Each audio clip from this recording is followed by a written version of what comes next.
अध्यादेश ल्याएर भए पनि निजी क्षेत्रलाई विद्युत व्यापारको लाइसेन्स दिने ऊर्जा मन्त्री पम्फा भुसालको प्रतिबद्धता। प्रधानमन्त्री देउबाको भारत भ्रमण ऊर्जा क्षेत्रका लागि सुखद भएको दाबी। कोरोनाले सुस्ताएको नेपालको पर्यटन क्षेत्र बिस्तारै चलायमान हुँदै 45%ले रिकभर भइसकेको पर्यटन बोर्डका प्रमुख कार्यकारी अधिकृत डाक्टर रेग्मीको भनाई। निर्वाचनमा चन्दा नदिने नेपालका अन्तर्राष्ट्रिय विकास साझेदारहरूको संयुक्त घोषणा। आफ्ना कर्मचारी र विकास साझेदारहरूलाई त्रास वा धम्की दिने कार्य स्वीकार्य नहुने चेतावनी। हामी छौं पल पल तपाईसँग, हिमाल पहाड तराईसँग, साथ छ हाम्रो बढ्ने कदमलाई। सलाम छ ती पोरखे हातहरूलाई, जिन्दगी सजाइदिन्छौँ हामी, हर सासको साथी बन्छौँ हामी। सुरक्षा अनि समृद्धि प्राण छ हाम्रो, हर आफू पनि बचाऊ अरूलाई पनि बचाऊ। आजै नेपाल लाइफमा जीवन बिमा गरौँ। हामी हौ नेपाल लाइफ, किनकि जीवन अमूल्य छ।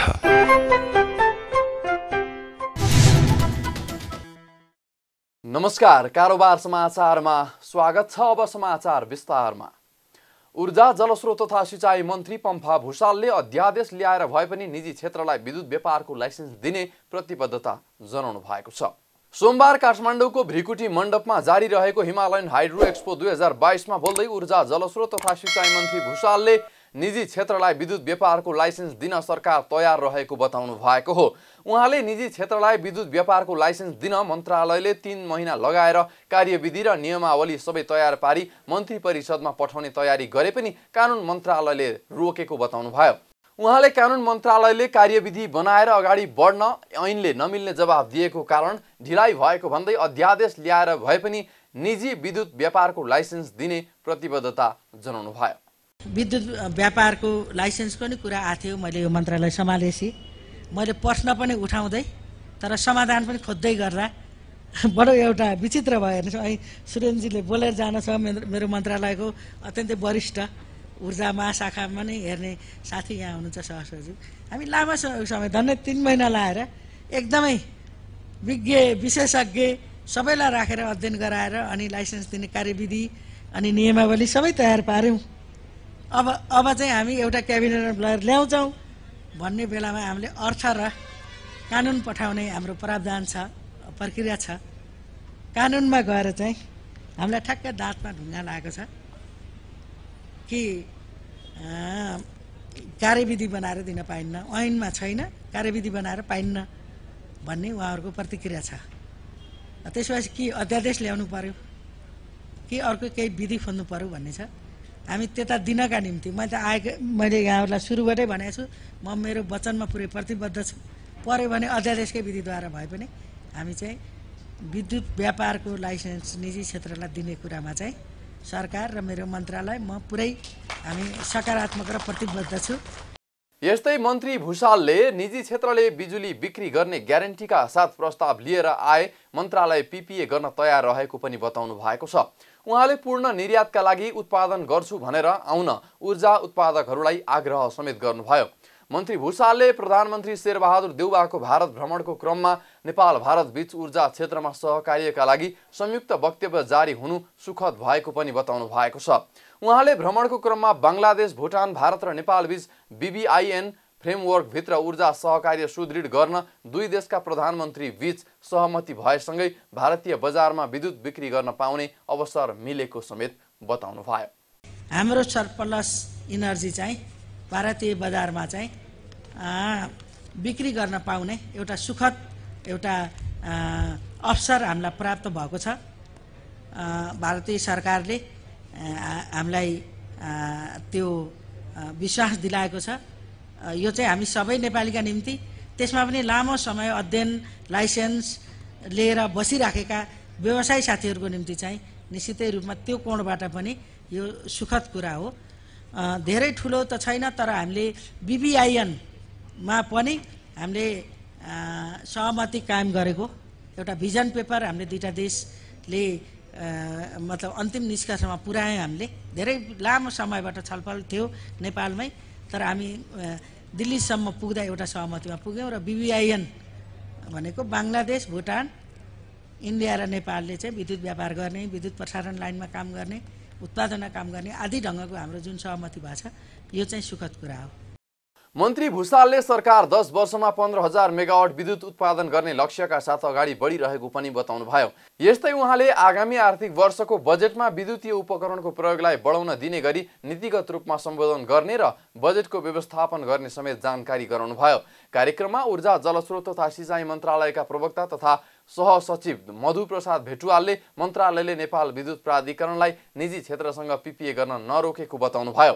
यस्तै उहाँले विद्युत ऐन बन्न नसक्दा निजी क्षेत्रलाई विद्युत व्यापारको अनुमति दिन नसकिएको पनि स्पष्ट पार्नुभयो। उहाँले अहिले विद्युत ऐन संसदमा पेश भएको तर पास नभएको उल्लेख गर्नुभयो। जसमा हामीले विद्युत व्यापारको प्रस्ताव राखेका छौँ, अनुमति पत्र दिने प्रोभिजन राखेका छौँ, त्यो ऐन नआइदिएको कारणले मन्त्रालयले चाहँदै पनि दिन खोज्दै पनि हामीले दिन नसकेकै हो। अब यसमा पोलिटिकल पार्टीको सहमति भयो, विलिङनेस भयो भने मलाई लाग्छ यो गाह्रो विषय पनि होइन। अध्यादेशबाट विद्युत व्यापार सम्बन्धी ऐन ल्याएर के एड्रेस गर्नुपर्ने भयो वा अहिले हाउसमा विचाराधीन विद्युत बिललाई फास्ट ट्र्याकमा कसरी छिटो ल्याउन सकिने हो त्यो प्रोभिजनबाट भइदियो भने अहिले निजी क्षेत्रबाट मन्त्रालयमा 4वटा 5वटा जस्तो लाग्छ मलाई एप्लिकेसन आछ। हामी आफै व्यापार गर्छौँ, स्पेस देऊ भनिएको छ। त्यो प्रस्तावमा मन्त्रालय उहाँहरूको सराहना पनि गर्छौँ हामी। त्यो तत्परताको लागि मन्त्रालयले सराहना गर्दै हामी दिन प्रयत्नरत रहँदै पनि हुन सकेन। अब यसमा मैले आफूले के भनौँ। प्रवक्ता भेटुवालले कोरोनाको कारण विद्युत परियोजना बन्न नसकेको बताउनुभयो। उहाँले विद्युत उत्पादन भएर मात्रै नभएर उपभोक्तासम्म पुर्याउनु पर्ने बताउनुभयो। निजी क्षेत्रले उत्पादन गरेको विद्युत राष्ट्रिय प्रसारण लाइनमा जोड्नको लागि विभिन्न प्रसारण लाइनमा अदालतमा मुद्दा परेको कारण राष्ट्रिय प्रसारण लाइनमा जोड्न नसकिएको बताउनुभयो। नेकपा एमालेका उपाध्यक्ष तथा पूर्व अर्थमन्त्री सुरेन्द्र पाण्डेले नेपाल विद्युत प्राधिकरणले प्राथमिकताको आधारमा एउटा करिडोरमा मात्रै जलविद्युत परियोजना निर्माणमा जोड दिनुपर्ने बताउनु भएको छ। सोमबार काठमाडौँको भृकुटी मण्डपमा जारी रहेको हिमालयन हाइड्रो एक्सपो 2022मा बोल्दै पूर्व अर्थमन्त्री पाण्डेले प्राधिकरणले प्राथमिकताको आधारमा एउटा करिडोरमा मात्रै जलविद्युत परियोजना निर्माणमा जोड दिनुपर्ने बताउनु भएको हो। उहाँले पछिल्लो समय नेपालका कुना कुनामा गएर विद्युत परियोजना निर्माण गर्ने तर प्राधिकरणले सबै ठाउँमा ट्रान्समिसन लाइन पुर्याउन सक्ने अवस्था नभएकाले एउटै करिडोरमा विद्युत उत्पादनमा सरकारले जोड दिनुपर्ने बताउनुभयो।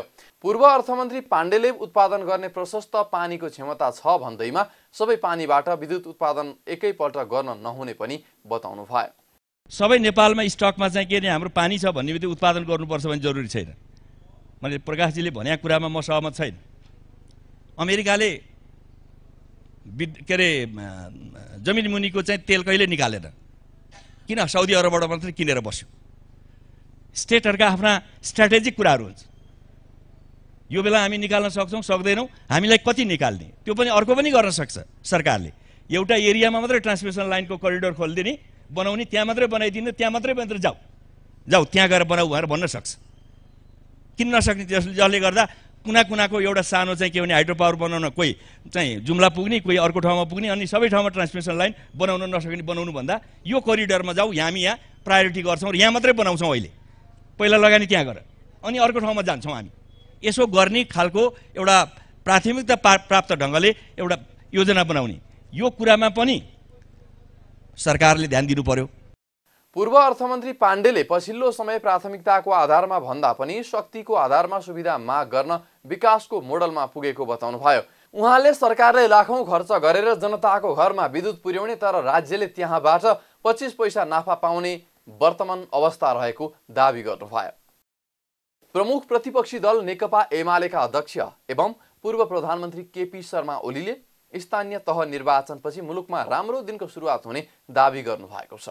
अध्यक्ष ओलीले स्थानीय तह निर्वाचनपछि आफ्नो पार्टी आउने र मुलुकका लागि राम्रो दिनको सुरुवात हुने दाबी गर्नुभएको हो। सोमबार निर्यात उद्योगी व्यवसायी महासंघ नेपालको दोस्रो साधारण सभाको उद्घाटन गर्दै उहाँले संघीय संसदको निर्वाचनपछि भने आफ्नो पार्टी सरकारमा आउने भएकाले पुरै राम्रो दिन आउने जिकिर गर्नुभयो। ओलीले आफ्नो पार्टी निकट निर्यात व्यवसायीहरूलाई पनि निर्वाचन प्रचारका लागि समय निकाल्न आग्रह गर्नुभयो।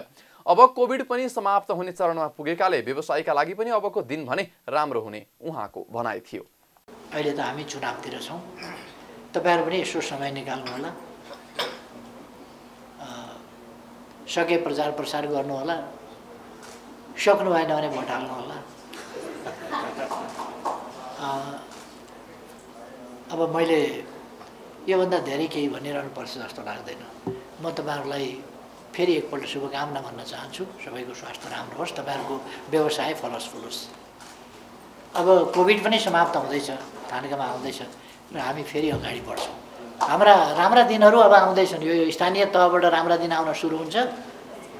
पछिको इलेक्सनमा आउँदा ज्याप्पै राम्रा दिन नेपालमा आउँछ। ओलीले स्वदेशी वस्तुको उत्पादन गरी मुलुकमा निर्यात व्यापार बढाउन पनि व्यवसायीहरूलाई आग्रह गर्नुभयो। उहाँले अनावश्यक क्षेत्रमा लगानी नगर्न र आफ्ना वस्तुहरूको बजारीकरणमा नेपालले जोड दिनुपर्ने आवश्यकता पनि औल्याउनु भयो। एउटा चाहिँ के भने हामीले व्यापार भन्ने गरेका छौँ, अहिलेसम्म हामीले व्यापार गरेकै छैनौँ। व्यापार गर्ने आइटम हामीसँग सधैँ छैन। यतिसम्म कि हद कि हामी चामल पनि किनेर खान्छौँ त। मान्छेले खाने चामल, अरबौँको चामल हामी इम्पोर्ट गरिरहेका छौँ। अथवा हामी चाहिँ कस्तो भने इम्पोर्टकर्ता, इम्पोर्ट गरेर उपभोग्य गर्ने एउटा कन्ज्युमिङ मार्केट। हामी बजार मात्रै हौँ, हामी बजार मात्रै हौँ। अरूले उपभोग गर्छन्, हामी किनेर त्यसको, अरूले उत्पादन गर्छन्, हामी किनेर उपभोग गर्छौँ। यसै कारण हाम्रो इम्पोर्ट बढेको छ। र इम्पोर्ट हामी यस्तो चिजहरू गर्छौँ, चाहिने चिज मात्रै गरे हुन्थ्यो, नचाहिने चिज पनि गर्छौँ। हाम्रो सामान बेच्ने सुपरमार्केट छैन, अरूको प्रोडक्सन बेच्ने सुपरमार्केट छ। अन्तबाट सामान ल्याउँछौँ र हाम्रा सुपरमार्केटमा हामीलाई बेच्छौँ अरूको सामान। यस स्थितिलाई हामीले कसरी फेर्न सक्ने? अरूका सुपरमार्केटमा हाम्रा सामान बिक्री हुनुपर्छ। ओलीले मुलुक रेमिट्यान्सले धानिएको उल्लेख गर्दै अब त्यसको भर पर्न नहुने पनि पटक पटक दोहोर्याउनु भयो। कोभिड-19 को महामारीपछि गत मार्च महिनामा पर्यटकको आगमन उत्साहजनक देखिएको छ। कोभिड-19 को महामारीका कारण विगत 2 वर्षदेखि सुस्ताएको पर्यटन क्षेत्र पछिल्लो समय पर्यटकहरूको आगमन बढेसँगै बिस्तारै उत्साहजनक देखिन थालेको छ। नेपाल पर्यटन बोर्डका प्रमुख कार्यकारी अधिकारी डाक्टर धनञ्जय रेग्मीले समग्रमा नेपालको पर्यटन व्यवसाय 45% रिकभर भएको बताउनु भयो। छिमेकी देश भारतबाट गत मार्च महिनामा 15,013 जना पर्यटक आएको उहाँले बताउनु भयो। सन् 2019 को मार्च महिनामा नेपाल भित्रने पर्यटकको संख्या 15,606 रहेको थियो। प्रमुख कार्यकारी अधिकृतले एसियन देशहरूमा कतिपय देशहरू नखुलिसकेको र एयरलाइन्स पनि नखुलिरहेको अवस्थामा ती देशहरूबाट अझ पर्यटन आउन बाँकी रहेको पनि बताउनु भयो। अहिलेकै अवस्थामा अगाडि बढेमा अक्टोबरसम्ममा सन् 2019 कै अवस्थामा पुग्न सकिने उल्लेख गर्दै बङ्गलादेश, भारत र श्रीलङ्कालाई फोकस गरेर मार्केटिङ गर्नुपर्नेमा उहाँले जोड समेत दिनुभयो। मसँग भर्खर मार्चको डाटा आइपुगेको छ र मार्चको डाटा यदि हामी हेर्छौँ भने साँच्चै नै म रिजल्टसँग साह्रै नै खुसी छु। सो ग्लोबल पर्सपेक्टिभमा मार्च महिनालाई मैले 2019सँग कम्पेयर गरेर भने यो भनेको नेपालको पर्यटन क्षेत्रमा चाहिँ मैले पहिला नि भन्ने गर्थेँ, हाम्रो जुन नेचर बेस्ड टुरिज्म छ यसले गर्दाखेरि हामी छिटो चाहिँ रिकभर गर्न सक्छौँ। त्यो भन्ने अनुसारै भएको छ र मैले सोचे भन्दा अझ स्पिड अफ भएको छ यसमा। र लेट्स होप यही हिसाबले गयो भने अक्टोबरसम्म हामी चाहिँ 2019 को अवस्थामै रिकभर गर्न सक्छौँ कि भन्ने जुन मैले गत महिना पनि भनेको थिएँ। तर यो महिनामा लाएर झन् पनि कन्फिडेन्स बढेको छ। अब फोकस के हो भने हाम्रो जुन मार्केट छ, जुन मार्केट खुल्छ, जहाँ त्यहाँको कन्ट्रीले अलि सजिलो नियम ल्याउँछ त्यहाँ चाहिँ हामीले अलि एग्रेसिभ मार्केटिङ गर्नुपर्छ। र अहिलेको दिनमा त हामी मैले पहिल्यै पनि भनेको थिएँ बोर्डर टुरिज्म र बङ्गलादेशमै फोकस गर्ने हो। श्रीलङ्का, बङ्गलादेश र बोर्डर टुरिज्म मैले भन्ने गरेको छु, त्यसमा फोकस पनि छ। हामीले 2टा मेलामाट गऱ्यौँ यो बिचमा, त्यसले बेसकै राम्रो चाहिँ उत्साहजनक उपलब्धि देखाएको छ।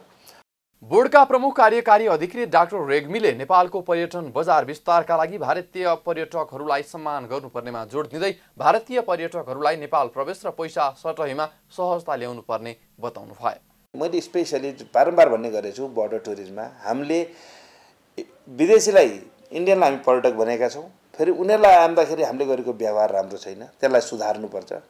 यो एउटा व्यवसायीले गरेर हुने होइन, यसमा गृह मन्त्रालय लाग्नुपर्छ, देशमा देशका अन्य निकायका साथीहरूले त्यहाँ जाने सिडिओ साहबहरू सबैले चाहिँ त्यसलाई सहजीकरण गरिदिन् र एटलिस्ट उनीहरूलाई अब एउटा अतिथिकोले पाउनुपर्ने जुन सत्कार हो सेतो भनौँ न रङको आधारमा नभएर उहाँहरू सबैलाई एउटा सम्मान दिएर यदि नेपाल ल्याउन सकियो, उहाँहरूलाई बारम्बार गाडी रोक्ने त्यसमा चाहिँ दुःख दिने तपाईँको त्यस्तो नगरेर अलि सहज बनाउन सकियो भने यसले काम गर्छ।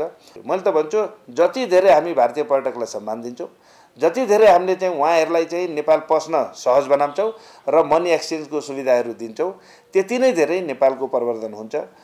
यस्तै बोर्डका प्रमुख कार्यकारी अधिकृत डाक्टर रेग्मीले भारतीय पर्यटकहरूलाई पर्यटकको व्यवहार गर्न र अनावश्यक दुःख नदिन सरोकारवाला सबैसँग अनुरोध समेत गर्नुभयो। नेपाल भारत मैत्री धर्मशालामा सञ्चालित बतास समूहको आनन्द होटल प्रणालीलाई भवन खाली गर्न निर्देशन जारी गरिएको छ। पशुपति क्षेत्र विकास कोषले गौशाला स्थित पशुपतिनाथ क्षेत्र परिसरमा बतास समूहले सञ्चालन गर्दै आएको आनन्द होटललाई भवन खाली गर्न निर्देशन जारी गरेको हो।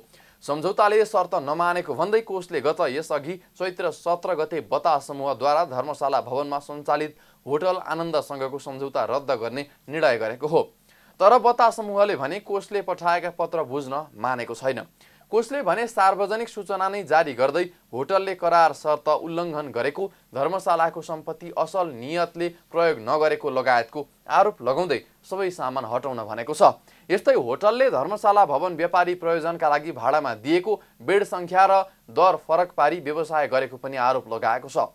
नेपाल भारत मैत्री पशुपति धर्मशाला भाडामा लिएर महँगोमा होटल चलाएको भन्दै तीव्र आलोचना भएपछि संस्कृति पर्यटन तथा नागरिक उड्डयन मन्त्री प्रेमबहादुर आलेको प्रस्तावमा कोषको सञ्चालक परिषदले गठन गरेको छानबिन समितिले बतास समूहसँगको सम्झौता खारेज गर्न सिफारिस गरेको थियो।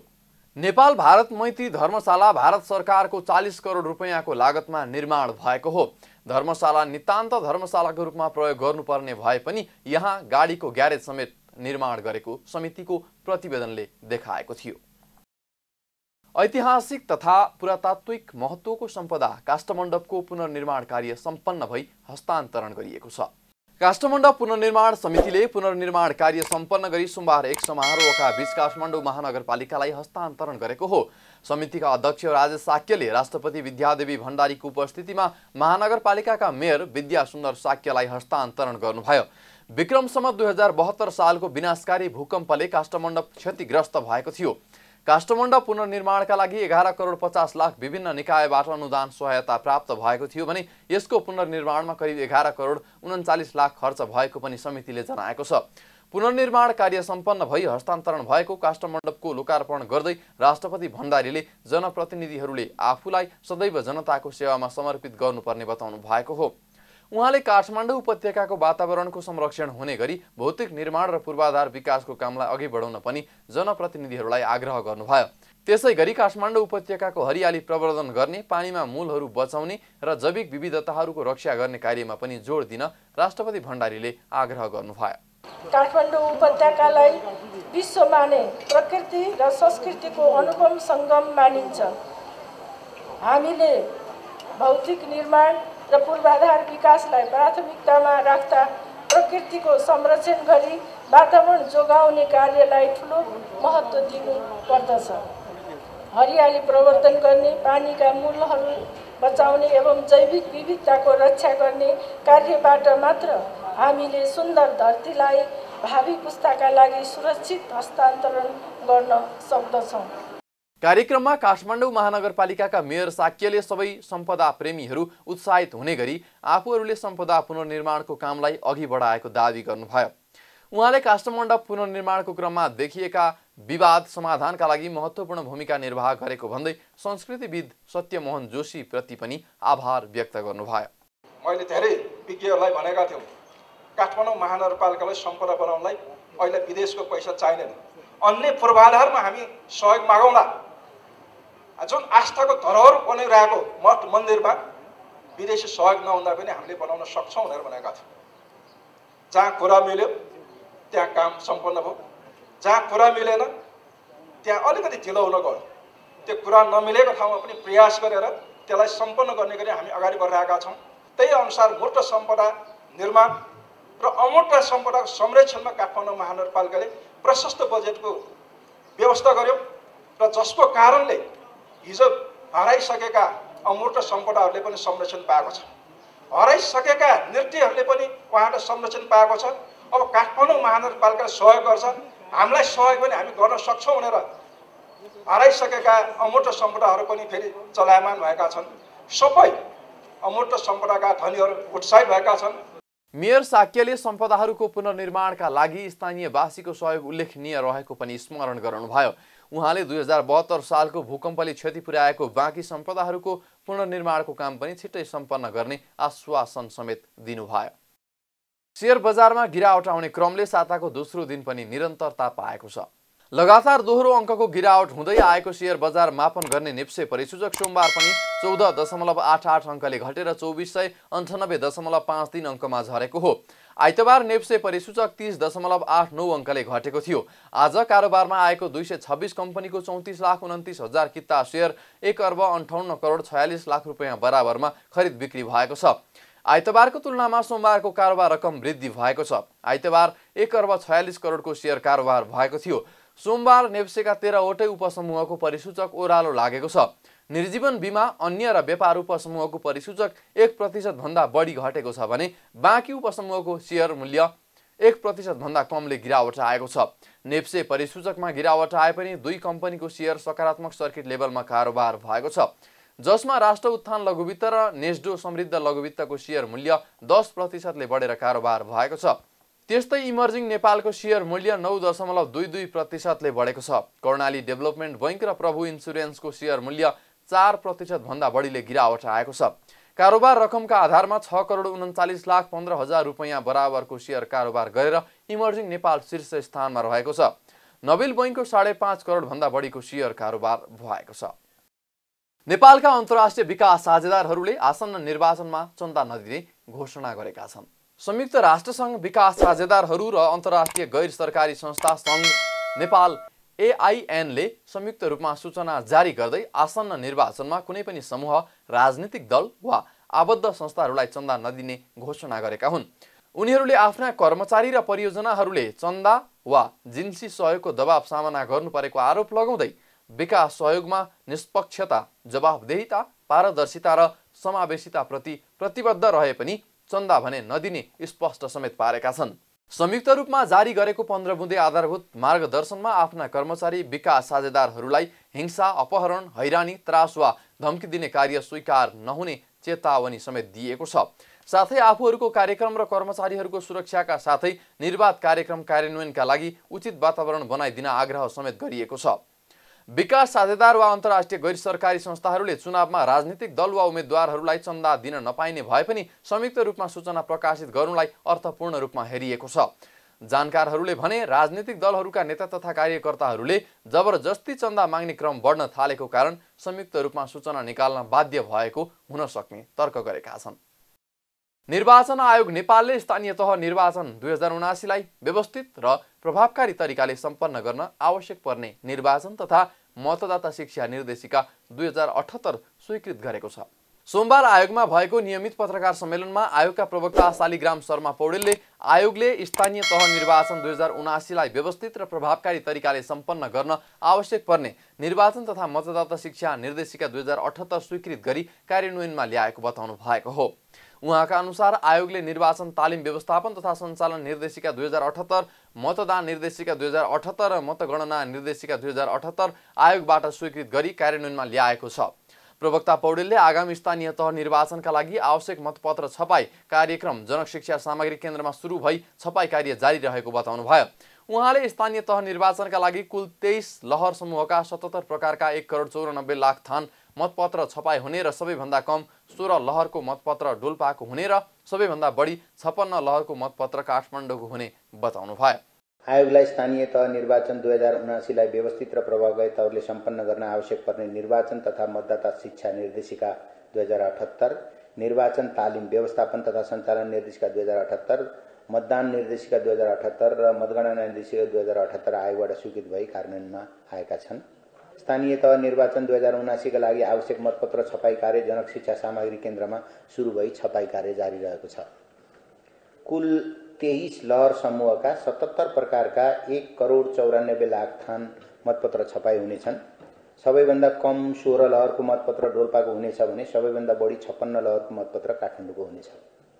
प्रवक्ता पौडेलले निर्वाचन कार्यालयका एजेन्सी शाखा र आर्थिक प्रशासन शाखाका कर्मचारीहरू सहभागी रहेको निर्वाचन सामग्री तथा आर्थिक व्यवस्थापन सम्बन्धी प्रदेश स्तरीय प्रशिक्षण विराटनगर, धुलीखेल, बुटवल र नेपालगञ्जमा सम्पन्न भएको पनि बताउनु भयो।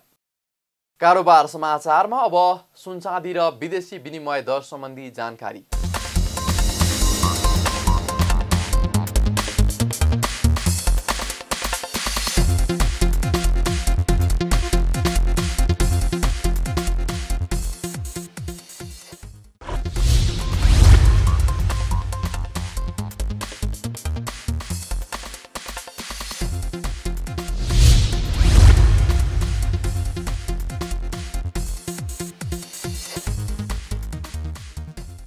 विदा हुनुअघि अहिलेसम्मका प्रमुख समाचार फेरि एकपटक। अध्यादेश ल्याएर भए पनि निजी क्षेत्रलाई विद्युत व्यापारको लाइसेन्स दिने ऊर्जा मन्त्री पम्फा भुसालको प्रतिबद्धता।